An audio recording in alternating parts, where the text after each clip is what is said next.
श्री माता जी। हम सब श्री माँ की प्रतिमा की ओर देखते हुए प्रणाम करेंगे और धीरे धीरे बंधन लेंगे।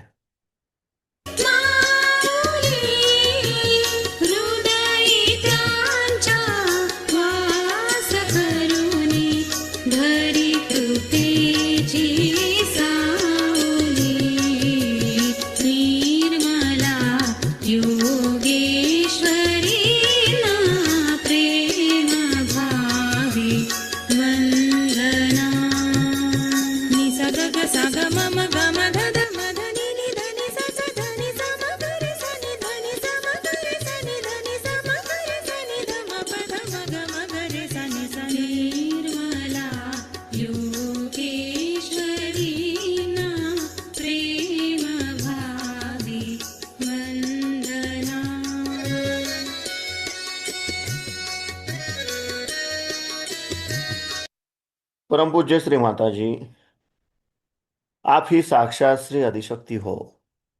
आपकी परम कृपा में, आपके निर्मल चरणों में ध्यान करने की अनुमति हम सबको प्रदान कीजिए। अब हम धीरे से आंखें बंद करेंगे और अपना राइट हैंड पृथ्वी तत्व पर रखेंगे। अपना पूरा चित्त हम अपने लेफ्ट हैंड के सेंटर से धीरे धीरे सहस्त्रार और सहस्त्रार से धीरे धीरे राइट हैंड द्वारा पृथ्वी तत्व में 7 बार लेके जाएंगे।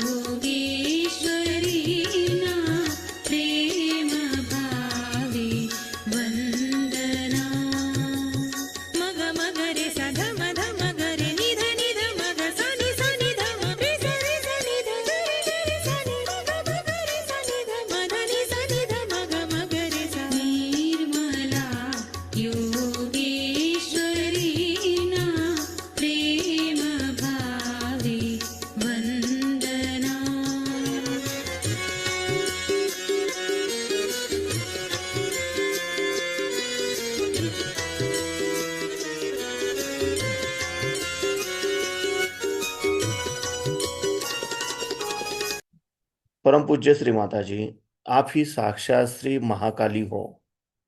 आपकी परम कृपा में हमारे लेफ्ट साइड के ईड़ा नाड़ी के तमोगुण के सभी दोष, सभी बाधाएं इस राइट हैंड द्वारा पृथ्वी तत्व में समर्पित कर लीजिए और हमारी इच्छा शक्ति शुद्ध एवं निर्मल बनाइए, जागृत बनाइए।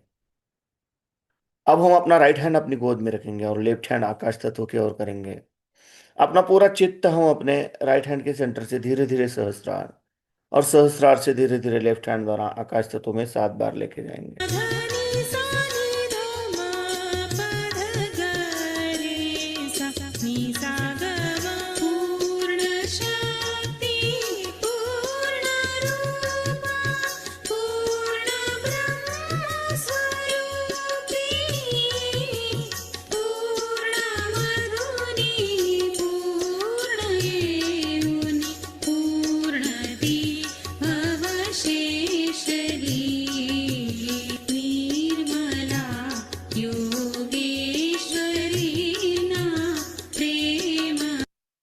परम पूज्य श्री माता जी, आप ही साक्षात श्री हनुमान जी हो। आपकी परम कृपा में कृपया हमारे राइट साइड के सभी दोष, सभी बाधाएं, हमारे पिंगला नाड़ी के रजोगुण के सभी दोष इस लेफ्ट हैंड द्वारा आकाश तत्व में समर्पित कर लीजिए और हमारी क्रिया शक्ति शुद्ध एवं निर्मल बनाइए, जागृत बनाइए। अब हम अपने दोनों हाथ अपनी गोद में रखेंगे। अपना पूरा चित्त हम अपने मध्य मूलाधार चक्र पर केंद्रित करेंगे और धीरे धीरे हम अपना चित्त अपने मध्य मूलाधार चक्र पर ही क्लॉकवाइज 7 बार रोटेट करेंगे।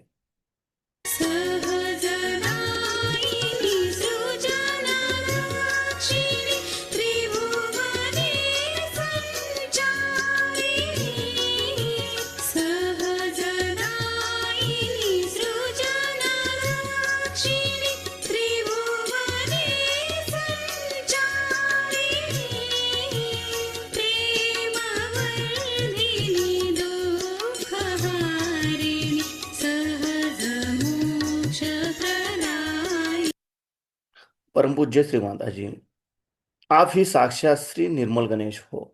हे माँ, आपकी परम कृपा में हम हमारा मूलाधार चक्र आपके निर्मल चरणों में समर्पित करते हैं। कृपा करके हमारे मूलाधार चक्र के सभी दोष, सभी बाधाएं, हमारे अंदर श्री गणेश तत्व जागृत होने के आड़े आने वाली सभी बाधाएं आपके निर्मल चरणों पे ध्यान समर्पित कर लीजिए। और जो भी दोष हो, जो भी बाधाएं हो, इस पृथ्वी तत्व में छोड़ दीजिए और हमारे अंदर श्री गणेश तत्व जागृत कीजिए। हमें श्री गणेश जी के जैसा अबोधित एवं पवित्र बनाइए। श्री गणेश साक्षात। ओम तमेव साक्षात श्री गणेश साक्षात श्री आदिशक्ति माता जी श्री निर्मला देवे नमो नमः। अब हम अपना राइट हैंड अपने लेफ्ट स्वादिष्ठान चक्र पर रखेंगे, बिलो द एब्डोमेन। परम पूज्य श्री माता जी, आप ही साक्षात श्री ब्रह्मदेव सरस्वती हो। आपकी परम कृपा में कृपया हमें शुद्ध एवं निर्मल विद्या प्रदान कीजिए। परम पूज्य श्री माता जी, आपकी परम कृपा में कृपया हमें शुद्ध और निर्मल विद्या प्रदान कीजिए। कृपया हमें शुद्ध और निर्मल विद्या दीजिए। अब हम अपना राइट पाम अपने मध्य नाभि चक्र पर रखेंगे। परम पूज्य श्री माता जी, आप ही साक्षात श्री लक्ष्मी नारायण हो। आपकी परम कृपा में कृपया हमारे अंदर लक्ष्मी तत्व प्रस्थापित कीजिए। कृपया हमें समाधानी बनाइए।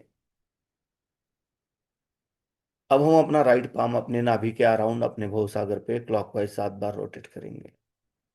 And suddenly our family widened, all the rivers sang in the ocean on the day that we were born. That was the day that all the doors to heaven opened up inside. We fell at the feet of the Lord, then began our journey home. That was the day that we recall a new dimension opened and time set.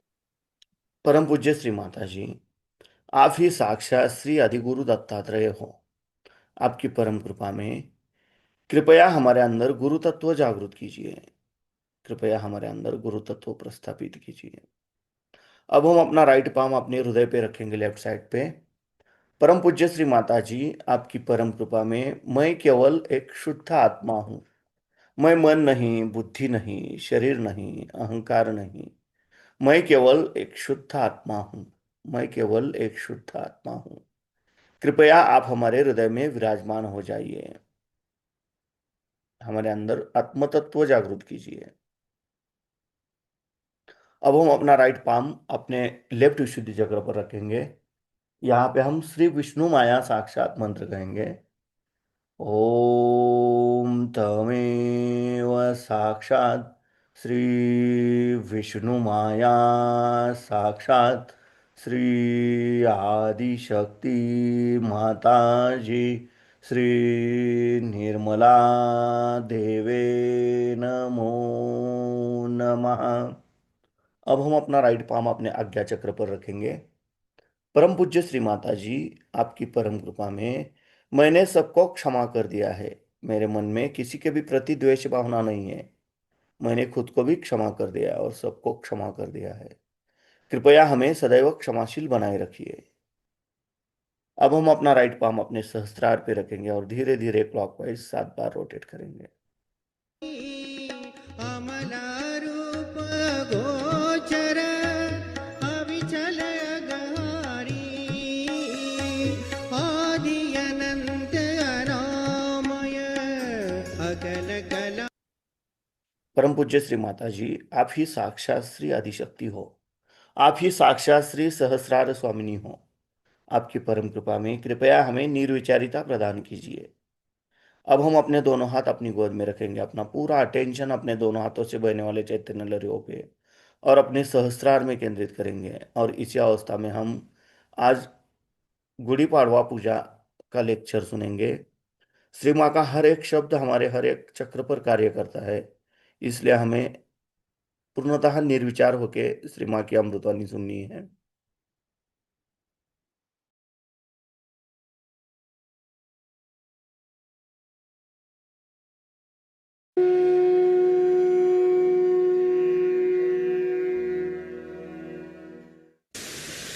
आज के दिन हम लोग जो मनाते हैं गुड़ी पाड़वा, ऐसा हर एक जगह साउथ में भी है, हर जगह ये त्योहार मनाया जाता है। जो संवत शुरू है और जो शालिवाहन ने भी संवत शुरू करे, वो सब एक ही दिन पड़ते हैं। वो आज के दिन है और सारे देश में उसको माना जाता है। उसी के हिसाब से सब हमारे तिथियां और सब हमारी तारीखें बनाई जाती हैं। खास करके त्योहार, और हम लोग चंद्रमा के कैलेंडर पे चलते हैं और विदेशी लोग जो हैं वो सूर्य के कैलेंडर पे चलते हैं, इसलिए उनकी तारीख कभी बदलती नहीं। अपने यहाँ हर एक त्योहार हमेशा चंद्र के स्थिति पर होता है और इसलिए हमारे यहाँ की तारीख भी बदलती है और अलग अलग दिन वही त्योहार होता है। इस प्रकार चंद्रमा का जो हम लोग बहुत मान करते हैं और उसके अनुसार जो हम अपनी सब तिथियां मानते हैं, उसका कारण ये है कि चंद्रमा का असर मनुष्य पे ज्यादा होता है, सूर्य का नहीं होता। और चंद्रमा के साथ जो और ग्रह है उनका भी असर मनुष्य पे होता है, इसलिए चंद्रमा को ही हम लोग मानते हैं और उसी के अनुसार हम अपने जो भी त्योहार हैं या जो भी तिथियां हैं वो मानते हैं।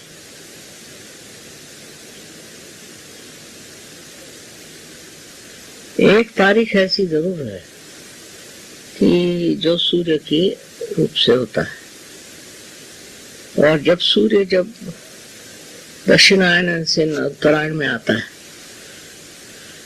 अब जो है चंद्रमा के हिसाब से ज्योतिष शास्त्र भी हमारे यहाँ चंद्रमा के ही हिसाब से चलता है। ज्योतिष में भी चंद्रमा की स्थिति देखी जाती है, कहाँ है क्या है, और उसी के अनुसार ज्योतिष शास्त्र बनाया जाता है। और इसीलिए जो पहले हमारा कैलेंडर बनाया गया, जिसको कि हम लोग कहते हैं शालिवाहन शब्द, वो भी सब चंद्रमा पे ही बना, सारी तिथियां भी चंद्रमा पे बनी। तो जिन लोगों को अपनी तिथि का पता नहीं होगा वो समझ नहीं पाएंगे कि क्यों अलग अलग तिथि पे ये त्योहार आते हैं। तो जो भी हो, हमें सोचना चाहिए कि चंद्रमा का इतना महत्व हम लोगों ने किया, उसका कारण यह है कि चंद्रमा से जो हमारे ऊपर असर आते हैं उसके बारे में हम सतर्क रहें।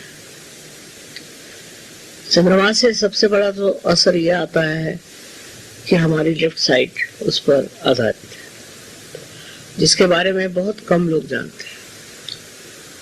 और ये जो लेफ्ट साइड हमारे अंदर आ गई है, जिसका कि बड़ा विशेष रूप से हम लोगों ने जतन किया हुआ है, इस देश में माना हुआ है, इसकी वजह यह है कि इसके परिणाम हमारे ऊपर मानसिक, लेफ्ट साइड में जो असर आते हैं वो मानसिक है और बौद्धिक नहीं है, मानसिक है। और वो उसको हम कंट्रोल नहीं कर सकते। जो मानसिक तकलीफें हैं उसको हम कंट्रोल नहीं कर सकते। चंद्रमा के जो असर है उसको हम कंट्रोल नहीं कर सकते। इसलिए चंद्रमा की वो देखी जाती थी, जैसे अमावस्या चंद्रमा की होगी या पूर्णिमा होगी, तो अगर किसी आदमी में मिर्गी की बीमारी हो या इस तरह की मानसिक तकलीफ हो तो बहुत बढ़ जाए। उस वक्त में एकदम दिखाई देगा कि इनको असर आया है पूर्णिमा का, या इन पर असर आया है कि अमावस्या का। इसलिए हम लोग इस तरफ बहुत संवेदनशील है कि चंद्रमा कहाँ है, कौन सी स्थिति में है, क्या है। और इसका कैलकुलेशन हमारे यहाँ इतना बारीक किया हुआ है कि हमारे यहाँ ग्रहण कब लगेंगे और ग्रहण की स्थिति क्या रहेगी, वो कब छूटेंगे, इतना ज्यादा हमारे यहाँ उस पर विचार किया गया है और इतना हमारे अंदर उसका ज्ञान है। इससे दिखता है कि अपने देश में चंद्रमा के असर का बहुत ख्याल किया गया, विचार किया गया और उस पर इतना उन्होंने उस पर आधारित इतनी बातें करी हुई। अब ऐसा है कि मॉडर्न टाइम्स में हम लोग आ गए तो सूर्य के ही ऊपर से सब चलता है, बट ये बात सही नहीं है। हमको चंद्रमा की स्थिति जरूर देखनी चाहिए कि आज क्या स्थिति है, कल क्या स्थिति है, आज कौन सा असर आएगा। ये बड़ा गहन विषय है जिसके बारे में जानना चाहिए और अपने देश में इसके ऊपर बड़ा विचार किया गया। अब आज के दिन जो इतना माना जाता है वो नववर्ष है, इसलिए ऑल्सो चंद्रमा के आगमन है, चंद्रमा का आगमन है, इसलिए भी आज का दिन माना जाता है। इस दिन जो गुड़ी पाड़वा कहते हैं जिसको, कि एक लोटे के अंदर एक पटाखा लगा के और पटाखे का डंडा वो जो लोटा होता है उसमें लगा देते। ये जो लोटा होता है ये रिप्रेजेंट करता है कुंडलिनी और उसपे समर्पित होकर के किया। शालीवाहन लोग जो लोग थे वो देवी भक्त थे और कहा जाता था कि ये देवी को शाली देते थे, शाल देते थे। और पर वो 7 वाहन भी कहलाए जाते शुरू में, क्योंकि वो 7 चक्रों को मानते थे, इसलिए उनको शाली वाहन कहते हैं। बाद में बदल गया, पर है 7 वाहन और 7 वाहन से अब शाली वाहन हो गए। और शाली वाहन के प्रतीक को ही बनाते हैं। ये गुड़ी खड़ी करेंगे, गुड़ी माने जिसको खाना चाहिए कि झंडा है, वो प्रतीक रूप। और उसके ऊपर में एक जो लोटा होता है उसका भी एक पर्टिकुलर शेप होता है, उससे होता है। वो भी कुंडलिनी का द्योतक है, तो वो कुंडलिनी के पुजारी थे, कुंडलिनी को मानते थे, इसलिए उन्होंने वो चीज इस तरह की बनाई है। और जो मानता है वो ऐसी गुड़ी अपने घर में खड़ी करता है, एक कहना चाहिए ऐसा झंडा लगाता है। तो इसका कारण वही है कि वो लोग चाहते थे कि हम इस दिन कुंडलिनी का स्वागत करते और कुंडलिनी का विशेष रूप से वो प्रदर्शन करते थे। लोगों को पता ही नहीं कि ऐसा क्यों करते हैं, अब कष्ट क्या है, वही चीज करते रहते हैं, पर पूछना तो चाहिए कि ऐसे क्यों, ये क्या चीज है। तो क्योंकि वो 7 वाहन थे, 7 वाहन को मानते थे और कुंडलिनी के रक्षक थे, कुंडलिनी की पूजा करते थे, इसलिए उन्होंने इस तरह से अपना नववर्ष शुरू किया। और नववर्ष में उन्होंने ये जो तक मतलब ऐसी मनाया कि एक लोटा हो और उसके नीचे ये झंडा, ये गुड़ी लगाई जाए। यहाँ इस चीज को इतना मानते नहीं और कोई जानता भी नहीं है। पर संवत्सर भी जो छपका है यहाँ विक्रम, वो भी आज ही से शुरू हुआ है। हो सकता है दोनों के साल अलग हो, पर दिन यही है। ये भी इसी अमावस्या को मानते हैं और वो भी इसी अमावस्या को मानते हैं। तो इस तरह से ये जो गुड़ी पाड़वा है, ये जो चीज है, ये सभी दोनों इसमें माना जाता है। अमावस्या नहीं होती, प्रथमा जिसको कहते हैं पहला दिन, वो है आज। इसीलिए आज चंद्रमा वगैरह कुछ नहीं, आकाश में पूरा अंधेरा है। पर हम लोगों को जानना चाहिए कि हमारे देश के अंदर ये क्यों होता है और उसके अंदर इसकी क्या विशेषता है। जब तक हम लोग अपने देश के बारे में नहीं जानेंगे, हमें उसके प्रति आदर, उसके प्रति में प्रेम नहीं हो सकता। बहुत बड़ी बड़ी गहरी चीजें हैं, पर वो गहरी चीजें हम जानते ही नहीं क्या है। अब कभी कली युग है, ये कली युग क्यों है, कैसे आया, इसका क्या मतलब है, ये सब हम लोग जानते नहीं है, सिर्फ सुन सुन के बातें करते हैं। और इसकी बड़ी भारी कहानी है कलयुग की, परीक्षित राजा के टाइम की। वो कोई जानता ही नहीं, कोई पढ़ता ही नहीं, सब बेकार की चीजें पढ़ते रहते हैं। ज्यादा से ज्यादा कभी हो तो रामायण पढ़ लेंगे, पर इसका जो पीछे में जो संदेश है या इसके पीछे में जो शास्त्र है उसके बारे में कोई जानता नहीं। तो हम सहयोगियों को चाहिए कि हम जानें हमारे देश की जो सभ्यता है वो कहाँ से आई और किस तरह से हम इस स्थिति में पहुंचे, ये जानना चाहिए। क्योंकि उसको जाने बगैर हमारे अंदर यही परदेसी दिमाग आ जाएगा और उससे अहंकार और ये सब चीजें आ जाएंगी। बेहतर है कि समझ लें कि हमारे अंदर जो ये चीजें हैं वो कहाँ से आई, उसका क्या महत्व है, ये हम क्यों करते हैं। बस यूं ही अपना करते हैं सब लोग, तो हम भी करते हैं, ये बात ठीक नहीं। उसको समझ लेना चाहिए। ये मैं चाहती हूँ कि सब सहयोगी इसको जान ले, समझ ले। अगर हमारे पास टाइम होता तो हम सब लिखते, पर हमारे पास इतना टाइम नहीं है। आप लोग इसको पढ़ सकते हैं और जान सकते। अपने यहाँ सारी किताबें हैं, हिंदुस्तान में हिंदी भाषा में इतनी किताबें हैं, कोई ये किताबें पढ़ता ही नहीं। सारी दिल्ली में मिलती है, मैंने तो दिल्ली में ही खरीदी थी। तो इनके बारे में जानना चाहिए। जो पौराणिक है, वैसे कहने को तो पुराण है, लेकिन उसमें बहुत सी कायदे की बातें हैं जो समझ लेने से हम समझ सकते हैं कि भारतवर्ष के नींव में क्या चीज है। हम लोग क्यों हिंदुस्तानी सबसे श्रेष्ठ माने जाते हैं। मतलब सामाजिक रूप से ना हो पर सांस्कृतिक रूप से हम लोग बहुत श्रेष्ठ माने जाते हैं। और दूसरा ये कि धर्म में कैसे स्थापना करना चाहिए, धर्म क्या है, बहुत कुछ गहरी बातें लिखी हुई है। सो मैं चाहती हूँ कि आप लोग कुछ इसका अध्ययन करें, पढ़ें, तो एक नई दिशा आप लोगों को मिल सकती है।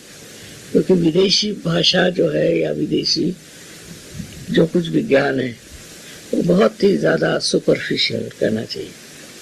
इसलिए आप लोग कोशिश करें, यहाँ आपके यहाँ सस्ता साहित्य है ना, मैंने वहीं से बहुत सी किताबें खरीदी, बहुत सुंदर है दुकान थी, उसी दुकान से बहुत सी किताबें पढ़ी थी और लाई थी। बहुत सस्ती मिलती है, पैसा नहीं लगता, पर टाइम चाहिए पढ़ने के लिए।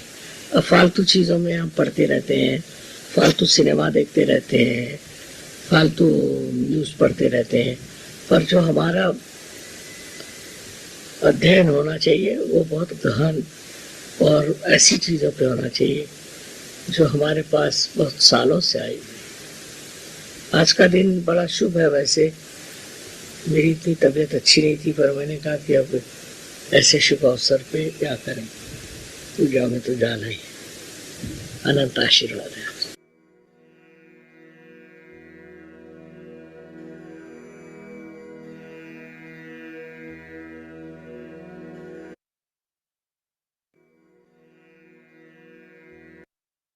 अंदर हम सभी उस प्यार से भरे हो। कभी कभी उसका अनुभव हमको अनुभव आता है कभी कि जब हमारी माँ हमें दिखती है तो हमें अनुभव आता है, लेकिन वो क्षणिक और कभी कभी स्वार्थी होता है। पर जिस प्यार की मैं बात कर रही हूँ वो है आत्मा का अपना प्रादुर्भाव, आत्मा का अपना प्रकाश। वो सबके अंदर है और स्थित है। उसमें रंग जाति पाति कोई भेद नहीं, हर इंसान में, जानवर में भी है। आपको आश्चर्य होगा कि जानवर प्यार बहुत समझते हैं, इंसान से भी ज्यादा जानवर समझते हैं प्यार क्या। तो हम लोग अगर वाकई अपने उत्क्रांति में बढ़ रहे हैं, इवोल्यूशन में बढ़ रहे हैं, तो हमारे अंदर प्यार का बड़े जबरदस्त प्रकाश हो। अगर प्यार आ जाए तो हमारे सारे प्रश्न जो है, जो मानव जाति के लिए पहाड़ जैसे खड़े हैं, एकदम ढह जाए, एकदम खत्म हो जाए। प्यार की हमने व्याख्याएं अनेक की, पर उसकी कोई व्याख्या नहीं कर, क्योंकि वो एक सागर, हमारे अंदर बसा हुआ एक महान सागर, और उसको भोगना भी हमारे ही नसीब है। उसकी लहरें भी हम ही ज्ञात कर सकते, हमारे ही लिए वो है। दूसरा चाहे उसे समझे या ना समझे, लेकिन हमारे लिए वो एक बहुत बड़ी अद्भुत शक्ति है। शक्ति कहने से लोग सोचते हैं कि कोई मान प्रलयंकारी चीज हो। वो शांति देती है, वो आनंद देती है, वो सुख देती है, और दुनिया के सारे प्रश्न समाप्त कर देगी अगर संसार इस प्यार में लिपट जाए।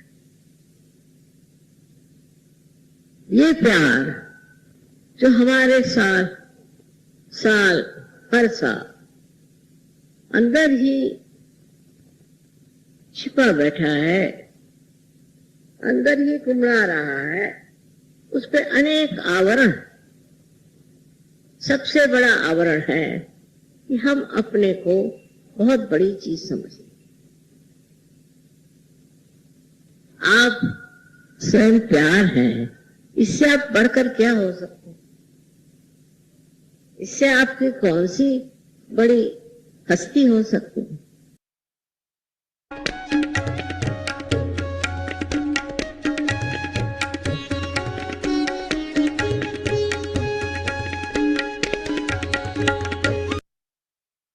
हम धीरे से आंखें खोलेंगे, श्री माँ की प्रतिमा की ओर देखेंगे और प्रणाम करके बंधन लेंगे।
जय श्री माता जी।